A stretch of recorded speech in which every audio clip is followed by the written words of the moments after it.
नमस्ते मैथलीट्स, मेरा नाम हर्षित संगदार है और आप मुझे देख रहे हैं मेरे यूट्यूब चैनल द मैथलीट वे पर। आज इस वीडियो में हम 10th क्लास का एक प्रश्न सॉल्व कर रहे हैं जो कि रेलगाड़ी और दूरी और चाल से संबंधित है। इस प्रकार के प्रश्न हमारे पेपर में बहुत आते हैं और यह बच्चों को बहुत ज़्यादा समस्या उत्पन्न करते हैं। ऐसी समस्याओं को दूर करने के लिए आज हम इस सवाल को समझेंगे। चलिए, तो ये हमें जो प्रश्न दे रखा है वो है कि एक रेलगाड़ी 63 किलोमीटर की दूरी किसी निश्चित औसत चाल से तय करती है और फिर 72 किलोमीटर की दूरी प्रारंभिक चाल से 6 किलोमीटर प्रति घंटा अधिक औसत चाल से तय करती है।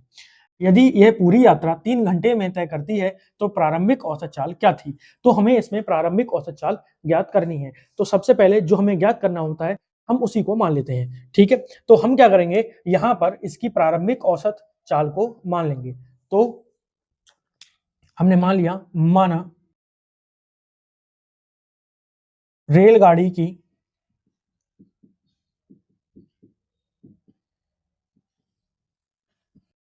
प्रारंभिक औसत चाल, तो औसत चाल हमने क्या मान ली भाई, x किलोमीटर प्रति घंटा मान ली। इसकी औसत चाल क्या मान ली भाई, x किलोमीटर प्रति घंटा।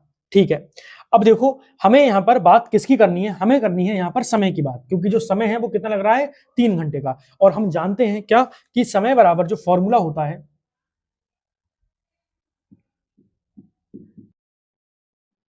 दूरी बटे में चाल, यही होता है भाई।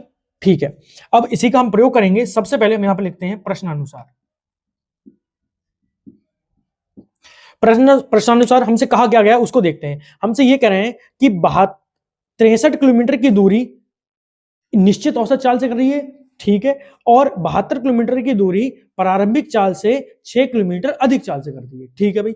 तो देखो, और कुल दूरी जो तय करने में यानी कुल यात्रा में उसे कितने घंटे का समय लग रहा है, 3 घंटे का समय, यही तो है भाई। तो कुल यात्रा का मतलब क्या है कि 63 किलोमीटर दूरी तय करने में समय और 72 किलोमीटर दूरी तय करने में समय, कुल मिलाकर कितना होगा, 3 घंटे। ठीक है, तो मैं इसको लिख देता हूं यहां पर, क्या यहां पर हम लिख देते हैं कि 63 किलोमीटर दूरी तय करने में लगा समय प्लस 72 किलोमीटर दूरी तय करने में लगा समय, और इन दोनों का जो योगफल है वो कितना है, 3 घंटे, ये हमें दे रखा है। तो अब हम क्या करेंगे, दूरी कितनी है, 63। अब 63 किलोमीटर की जो दूरी है वो उन्होंने किस चाल से तय करी है, औसत चाल, जो निश्चित औसत चाल थी, जो कि हमें निकालनी थी प्रारंभिक औसत चाल, वो कितनी है बेटा, तो वो है x ही तो है। और समय बराबर फॉर्मूला क्या होता है, दूरी बटे चाल। तो मैंने ऊपर लिख दी दूरी और बटे में क्या लिख देंगे, चाल, जो कि x थी। फिर जो 72 किलोमीटर की दूरी थी उसको तय करने में उसने क्या करा, प्रारंभिक चाल से 6 किलोमीटर प्रति घंटा की चाल अधिक कर दी, यानी कि कुल दूरी कितनी थी, 72, और चाल कितनी हो गई, x पहले थी लेकिन 6 किलोमीटर प्रति घंटा बढ़ा दी, यानी कि अब की बार कितनी हो गई, x प्लस 6 हो गई। तो ये वाला समय हमारी 63 किलोमीटर दूरी तय करने में लगा, ये 72 किलोमीटर दूरी तय करने में लगा, कुल मिलाकर जो पूरी यात्रा में समय लगा है वो कितना है, 3 घंटे। तो ये चीज मेरे ख्याल से आपको समझ में आ गई होगी। ठीक है, अब देखो यहां से आगे क्या, तो अब हम यहां से क्या करते हैं, सबसे पहले कुछ कॉमन ले लेते हैं, क्योंकि हमें कुछ कॉमन दिख रहा है। अभी क्या कॉमन दिख रहा है, हमें दिख रहा है जो 63 है, यहाँ पर कितने हैं, 72 है। तो मैं कुछ ना कुछ तो कॉमन ले सकता हूँ, वैसे तो 9 इन दोनों में से कॉमन आ रहा है, तो क्यों ना मैं 9 ही ले लूँ, कि इससे कैलकुलेशन थोड़ी सी क्या हो जाएगी, आसान हो जाएगी, बाद में गुणा करनी पड़ेगी तो कर देंगे।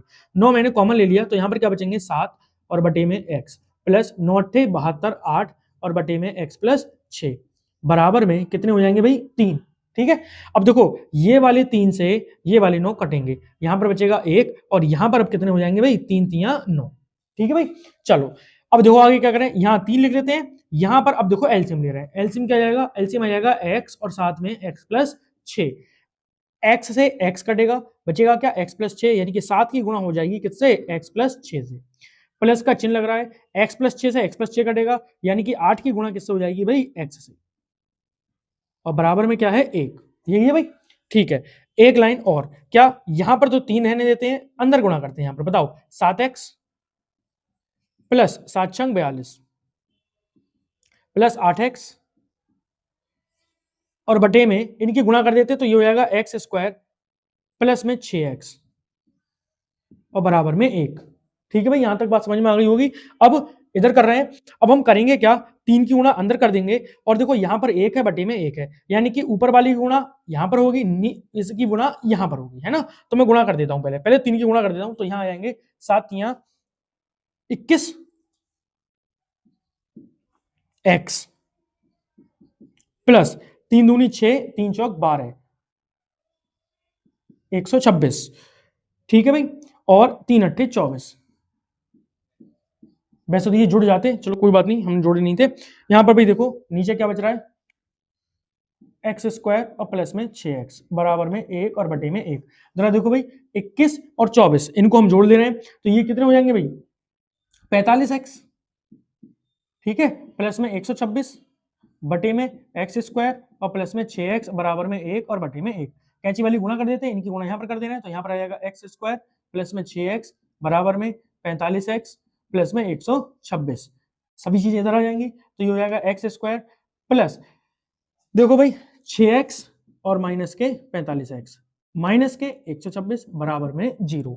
इन्हें घटा दो, 45 में से 6 जाएंगे तो बताओ कितने बचेंगे भाई, तो यहां पर बचेगा एक्स स्क्वायर और यहां पर 45 में से जब 6 जाएंगे तो यहां पर कितने बचेंगे भाई, 15 में से 6 गए 9 बचे और यहां पर रह गए 3, यानी कि 39 बचेंगे, किसके, माइनस के 39x और माइनस के 126 बराबर में 0। ठीक है भाई, अब देखो गुणा करने पर कितने कितने आने चाहिए भाई, 126 आने चाहिए और माइनस करने पर कितने आने चाहिए, 39 आने चाहिए भाई। तो बताओ यहां पर कौन सी हो जाएंगी, तो अभी अभी हमने गुणा करी थी किसकी, 3 की और 42 की, 3 की और 42 की गुणा करने पर कितने आ रहे थे, 126 और माइनस अगर 42 में से 3 को माइनस कर देंगे तो क्या बचेगा, 39। तो ये वाले गुणनखंड बन जाएंगे। मैं यहाँ पे लिख लेता हूँ एक्स स्क्वायर माइनस, यहाँ पे लिख ले रहे हैं 42 माइनस के 3 बाहर एक्स माइनस 126 बराबर में 0। यहां से देखो भाई एक्स स्क्वायर माइनस के 42x हो जाएंगे, ये प्लस के 3x हो जाएंगे और माइनस के 126 बराबर में 0।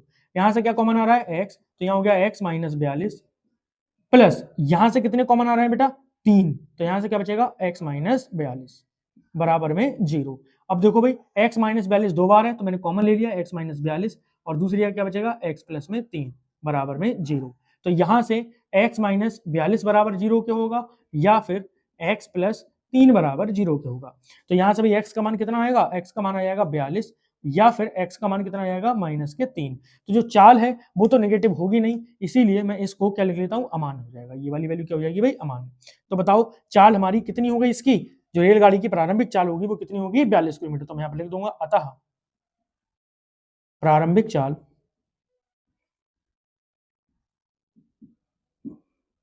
42 किलोमीटर प्रति घंटा है। ठीक है भाई, तो इस प्रकार से हमारा ये सवाल हो गया और मुझे उम्मीद है कि आपको ये समझ में आ गया होगा।